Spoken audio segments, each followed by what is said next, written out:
Welcome to another Wellness Wednesday with Colleen Baughan, nutrition coach du jour, fantastic, all that stuff. We love working with her. So, Colleen, the question for today is, again, true or false? Putting you on the hot seat.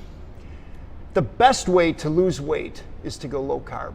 Ooh, it's a very good question and very timely, very appropriate because it feels like everybody's going low carb. Yep. And so I can understand why that would be a really good question to ask.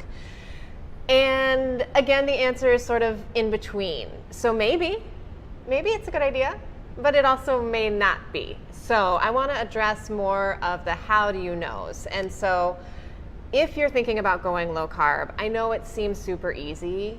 You know, I just don't eat bread and I just don't eat pasta and it's just super easy. Well, the problem is if we don't go low carb the right way for our personal needs, whether, depending on our age and our lifestyle, the way we exercise, for women where you are in terms of your menstrual cycle and all of that stuff, it all is really important because carbohydrates help our balance in our body.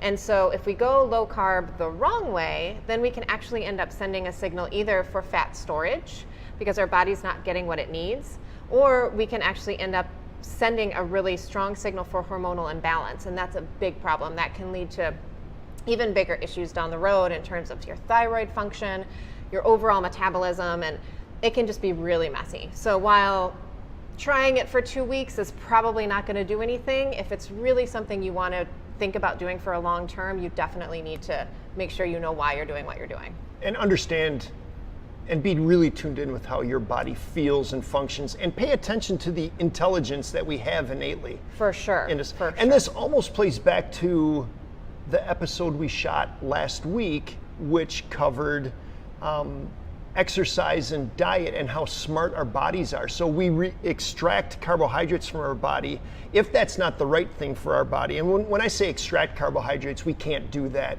There's carbohydrates in a lot of variety of ways. It's not just starchy carbs, right?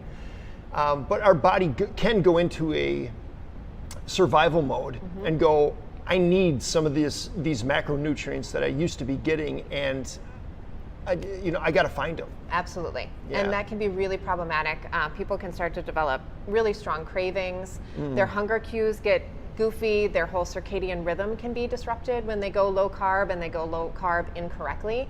And then that again signals our hormones to do funny things, and it's just this huge cascade effect. So while again, it doesn't seem like a huge deal to just swear off the pasta and the breads and things like that, and for some people it can be a huge win. Yeah. But for a lot of people, especially if they don't do it correctly, then it can cause way more problems. Right. I've tried, low carb, a ketogenic diet, however you'd like to define it.